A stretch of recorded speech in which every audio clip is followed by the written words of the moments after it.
Hello everyone, আশা করি সবাই ভালো আছেন। বীর মুক্তিযোদ্ধাদের জন্য গুরুত্বপূর্ণ কিছু বার্তা দিয়েছেন মুক্তিযোদ্ধা বিষয়ক উপদেষ্টা ফারুক আজম। তার কিছু বিস্তারিত তথ্য নিয়ে চলে আসলাম আপনাদের মাঝে। তো যারা এখনো আমাদের ইউটিউব চ্যানেলটি সাবস্ক্রাইব করেননি, অবশ্যই আমাদের ইউটিউব চ্যানেলটি সাবস্ক্রাইব করে আমাদের সাথে থাকবেন। এছাড়াও বীর মুক্তিযোদ্ধা ও তাদের পরিবারের জন্য আমরা নিয়ে এসেছি প্রিমিয়াম কোয়ালিটির লোগোটি, যাতে কিনা বীর মুক্তিযোদ্ধাদের লোগো এবং নিচে লেখা থাকবে বীর মুক্তিযোদ্ধা এবং অপর পাশে তাদের পরিবারের জন্য কিছু কথা লেখা থাকবে। যারা কিনা এই প্রিমিয়াম লোগোটি সংগ্রহ করতে চান, তার স্ক্রিনে দেখানো নাম্বারে কল করে আজই সংগ্রহ করে নেবেন।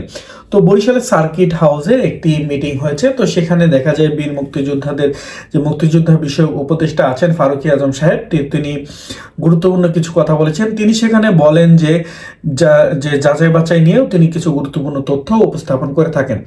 তো সেখানে তিনি বলেন যে ভুয়া যে সকল বীর মুক্তিযোদ্ধাগণ হয়েছেন বা যে সকল ভুয়া মুক্তিযোদ্ধা হয়েছেন, তো তাদের এই ভুয়া মুক্তিযোদ্ধা হওয়ার পিছনেও কিছু মুক্তিযোদ্ধাদের হাত আছে। দেখা যায় সাধারণ যে সকল মুক্তিযোদ্ধা আছেন তারা কিনা অর্থের প্রলোভনে বা অর্থের লোভে এবং আপনার দেখা যায় আত্মীয় স্বজন এরকম ভাবে অনেক বা ক্ষমতার দাপট দেখিয়ে অনেকে মুক্তিযোদ্ধা হয়েছেন, যেখানে কিনা সাধারণ বা আসল যে সকল মুক্তিযোদ্ধাগণ আছেন তাদের মধ্যে কিছু সংখ্যক কয়েক মুক্তিযোদ্ধা তারা কিনা এখানে সহযোগিতা করেছে এই ভুয়া মুক্তিযোদ্ধাদেরকে মুক্তিযোদ্ধা বানানোর জন্য।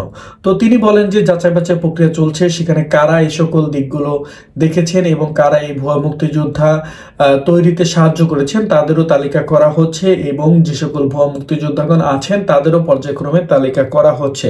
পর্যায়ক্রমে সকলকেই বাদ দেওয়ার কথা তিনি জানিয়েছেন। এছাড়াও মুক্তিযোদ্ধা বিষয়ক উপদেষ্টা বলেন যে যাচাই বাছাই প্রক্রিয়া এবং মুক্তিযোদ্ধাদের যে সংজ্ঞা এবং মুক্তিযোদ্ধা নিয়ে যে আইন আছে তা সংশোধন করা হবে। কিছুদিনের ভিতরেই আপনার যে মুক্তিযোদ্ধাদের সংজ্ঞা এবং আইন নিয়ে তা প্রকাশ করা হবে। তো সবাই ভালো থাকবেন এবং আমাদের ইউটিউব চ্যানেলটি যারা এখনো সাবস্ক্রাইব করেননি, অবশ্যই আমাদের ইউটিউব চ্যানেলটি সাবস্ক্রাইব করে আমাদের সাথে থাকবেন। ধন্যবাদ।